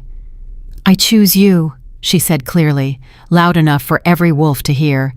Not because of the bond, not because you saved me, but because you saw me when I was invisible. You valued me when I was called worthless. You chose me first. She crossed to him, taking his hand. Blake Jordan, I choose you every day for the rest of my life. The bond between them flared brilliant silver, visible to everyone present. The moon goddess's blessing made manifest. Blake pulled her close, ignoring his wounds. My Luna, my love, my choice. Their kiss was witnessed by both packs, a declaration more powerful than any mark, any fight, any ancient law. When they broke apart, Bethany looked back at Raphael. He was on his knees, broken not by physical defeat, but by the devastating realization of what he'd lost. She'd been perfect, his fated mate, marked by the moon goddess herself, meant for greatness beyond measure. And he'd thrown her away like garbage. I came here tonight to tell you both something, Bethany said, her voice carrying across the silent gathering. The ancient right is void. I was never unlawfully claimed. I crossed into Nightshade territory of my own free will. And I offered myself to Blake of my own choice. She gestured to the elder who'd officiated. According to the oldest laws, older even than the ancient right, a wolf who chooses her own mate cannot be contested. My choice is sacred, binding, final. The elder nodded slowly. The Luna speaks truth. The law of conscious choice supersedes all challenge rights. She has chosen. The matter is settled. Raphael's face crumbled. You would condemn me to live with this, knowing what I lost? You condemned yourself. Bethany's voice was gentler now, but final. When you let fear rule you instead of courage. When you chose comfort over transformation. She paused. Go home, Raphael. Go home and live with what you've done, but never come for me again. What if I can't let you go? His voice broke. What if seeing you with him destroys me?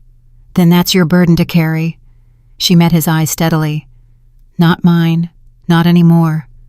Blake's hand tightened on hers, and together they turned and walked through the parted Nightshade wolves. Warriors bowed their heads in respect and awe as their Luna passed.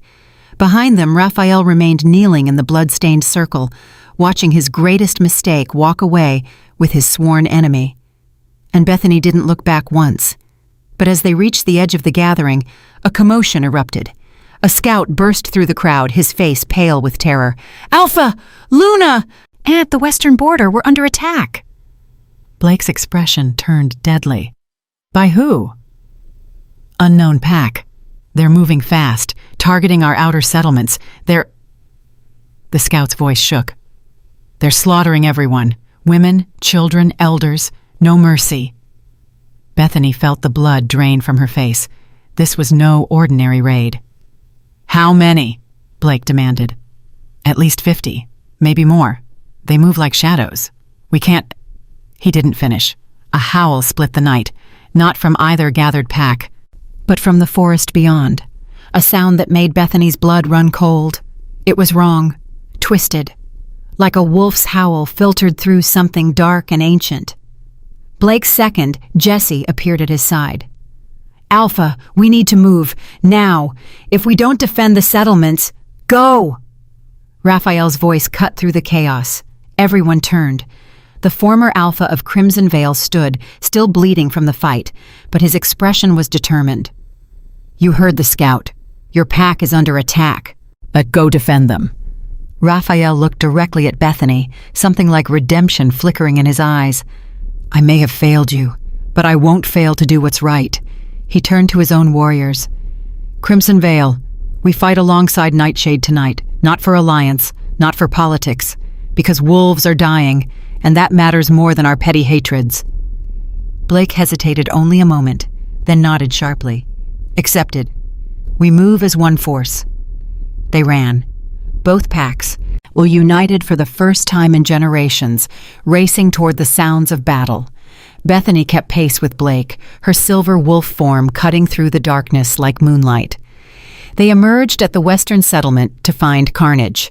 The attackers were like nothing Bethany had ever seen. Wolves, yes, but wrong. Their eyes glowed red instead of gold. Their movements were jerky, unnatural. And they fought with a savagery that went beyond survival or territory. They fought to destroy. What are they? Bethany gasped. "The corrupted." Pamela's voice came from behind them. The old elder had followed, her face grim. "I'd hoped the stories were just legends. Wolves who gave themselves to dark magic in exchange for power. They serve no pack, no law, only chaos." Blake shifted to human form long enough to bark orders. "Jesse, take the left flank. Raphael, right side. Protect the civilians first." For a moment, Raphael and Blake stood side by side. It had two alphas united against a common enemy. Then they shifted and plunged into battle. The fight was brutal. The corrupted were strong, fast, and felt no pain. But they weren't organized. They had power, but no strategy.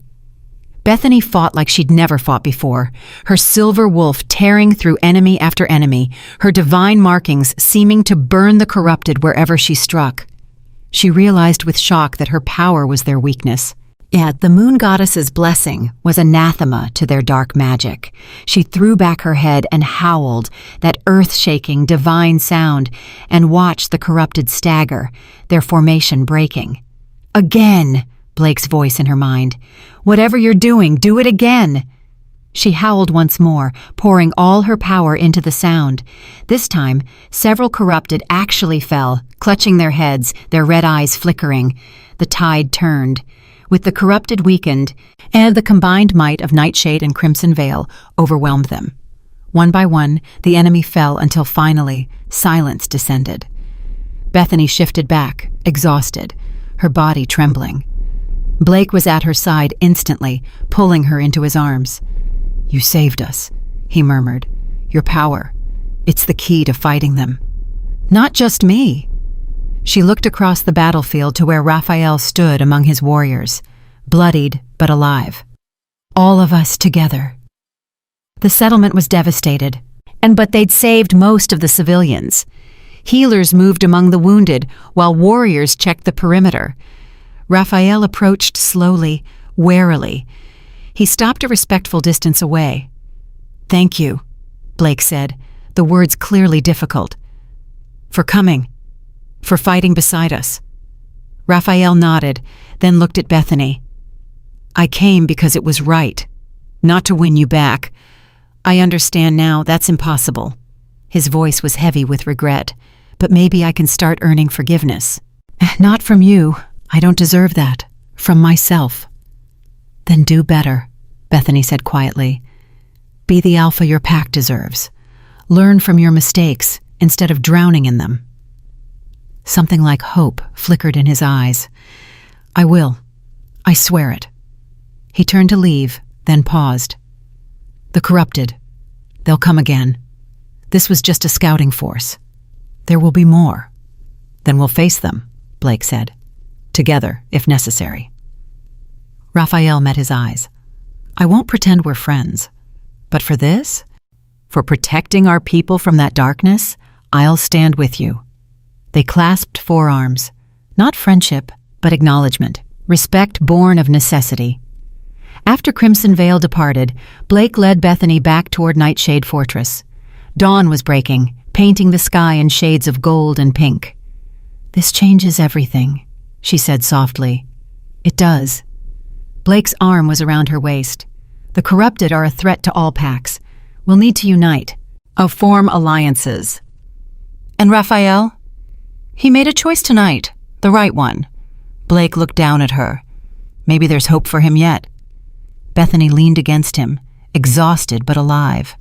"What happens now?" "Now?" Blake's smile was tired but genuine. "Now we rebuild, we prepare, we protect our people."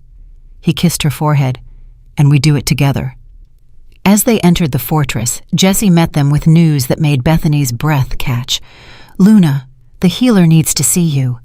She says it's urgent." They found the healer in her chambers, her expression both joyful and awed. "I felt it during the battle," the old woman said.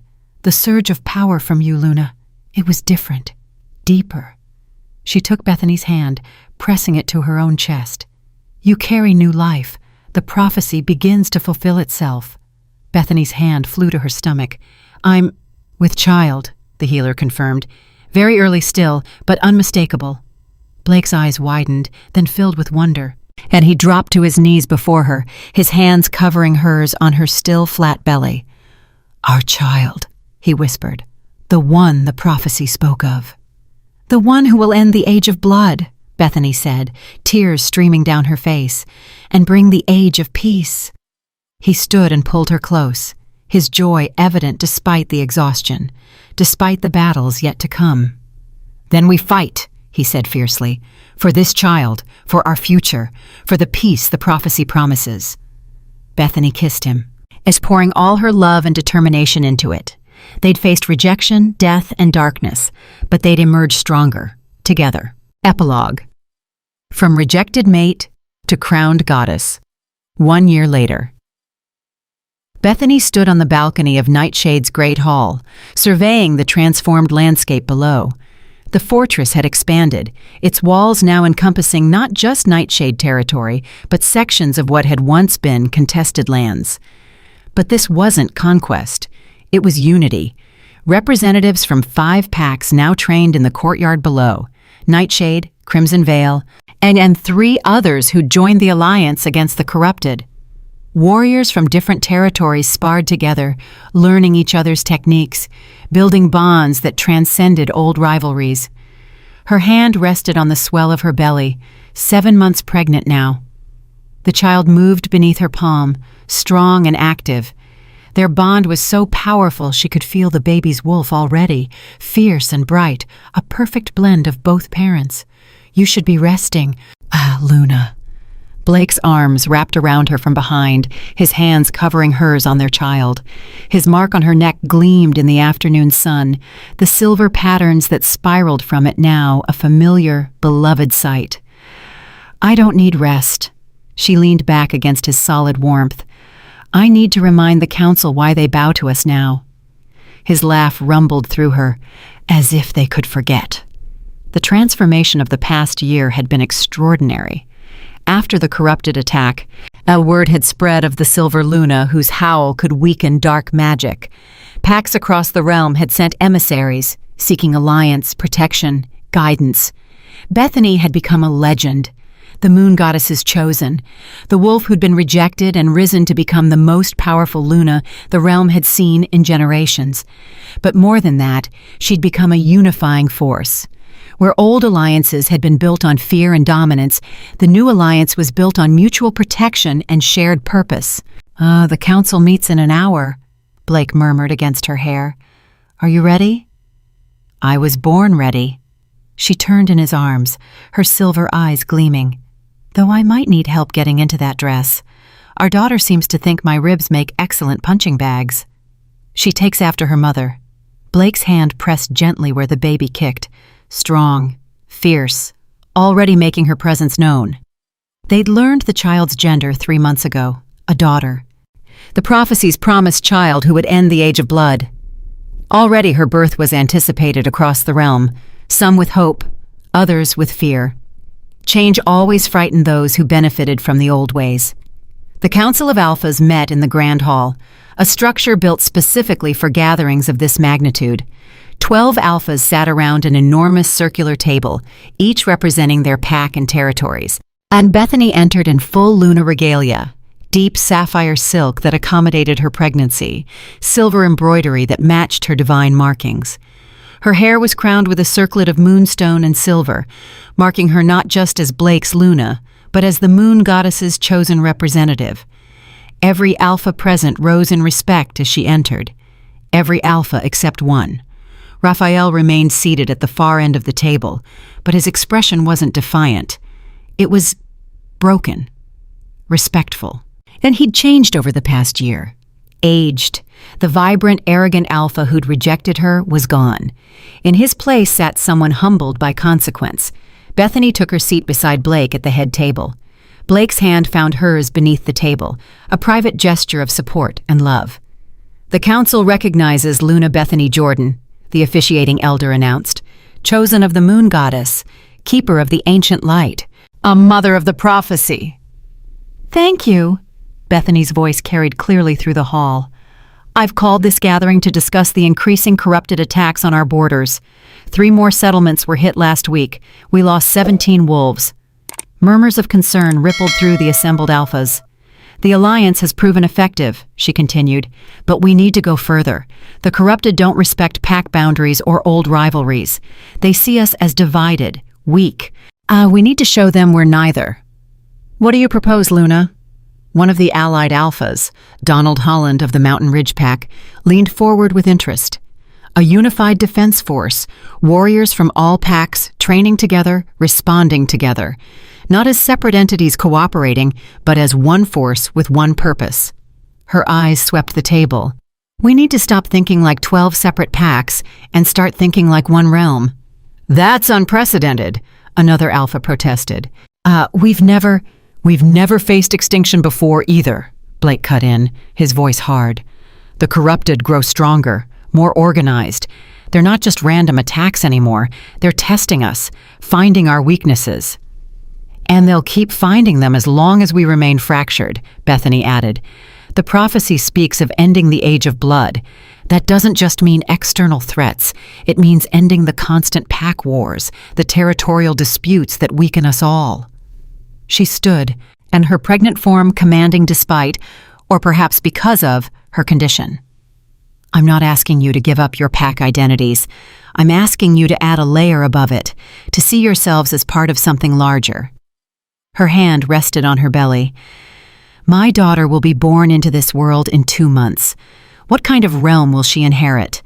One still tearing itself apart over old hatreds, or one united, strong enough to face any darkness?" The silence was profound. Then Raphael stood, and every eye turned to him. "Luna Bethany speaks truth." His voice was rough, heavy with regret. "I know something about the cost of pride, of choosing fear over courage, of letting old ways blind me to new possibilities." He looked directly at Bethany, and she saw genuine remorse there.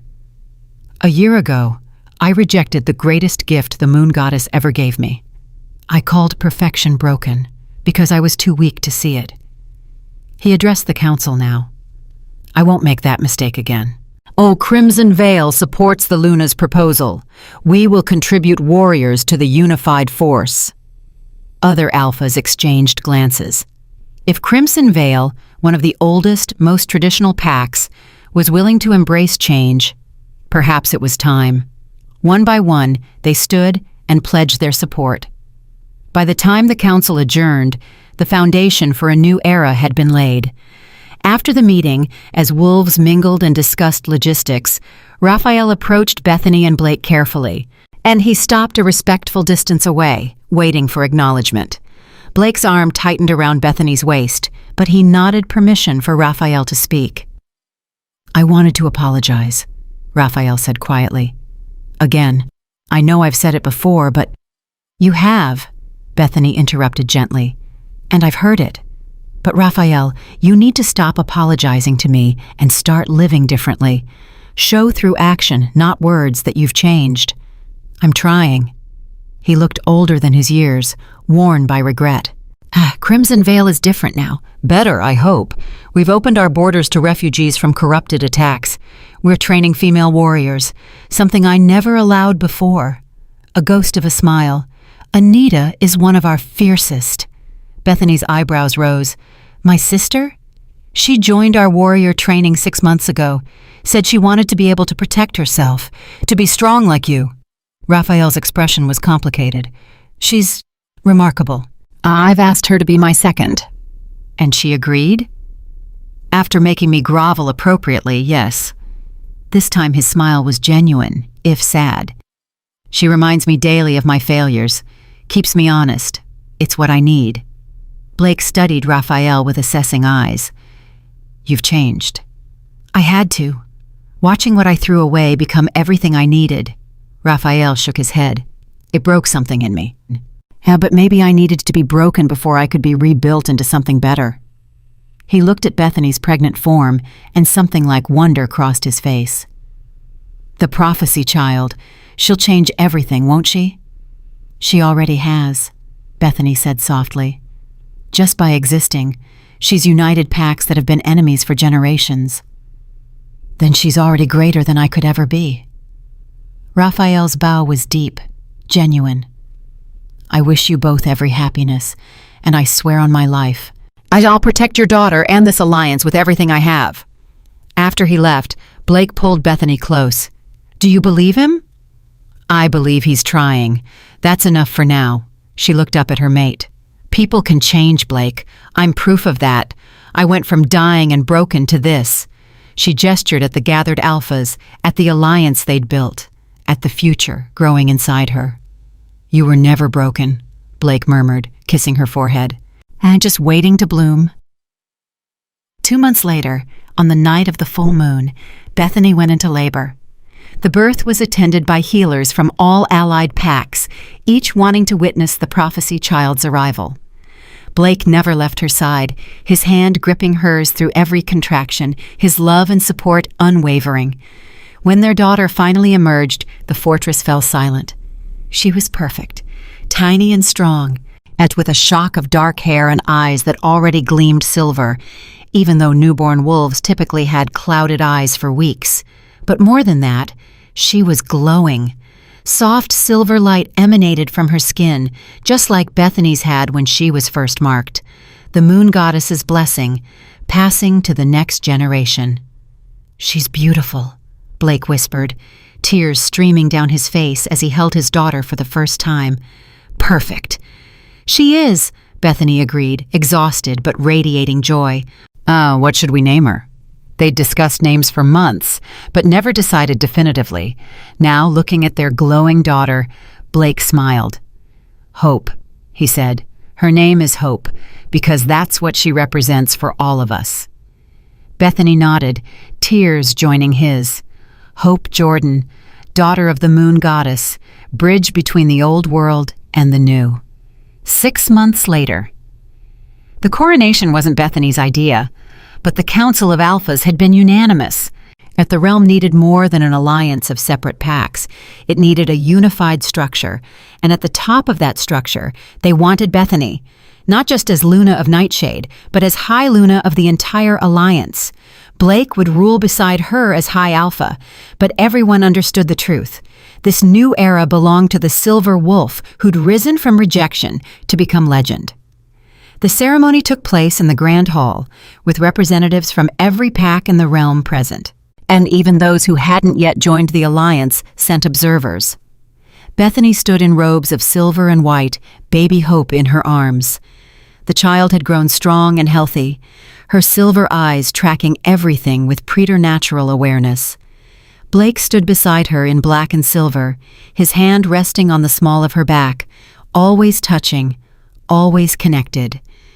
The officiating elder, Pamela, who'd known Bethany's destiny before anyone, stepped forward with the crown.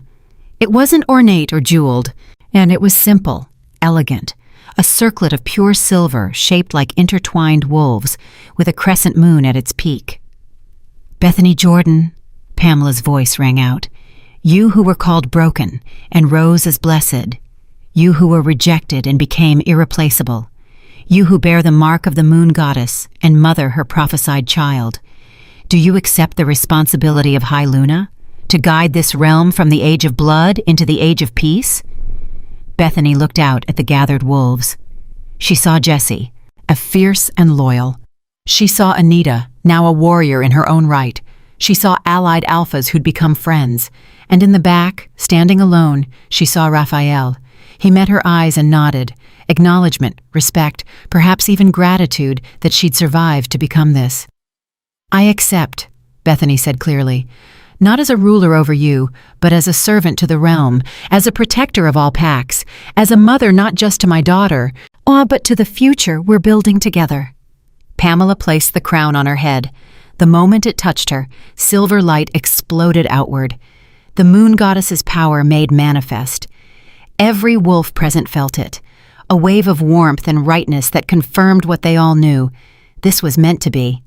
Hope began to glow as well, her baby laughter ringing out like bells. Mother and daughter shone together, living proof of the prophecy fulfilled. Blake was crowned beside her, and his own circlet placed with equal reverence. When they turned to face the gathered wolves together, every single one, alpha, warrior, elder, pup, dropped to one knee. Not in subjugation, in acknowledgement. A new era had begun. That night, in their private chambers, Bethany stood at the window with Hope in her arms, looking out over the realm she now guided.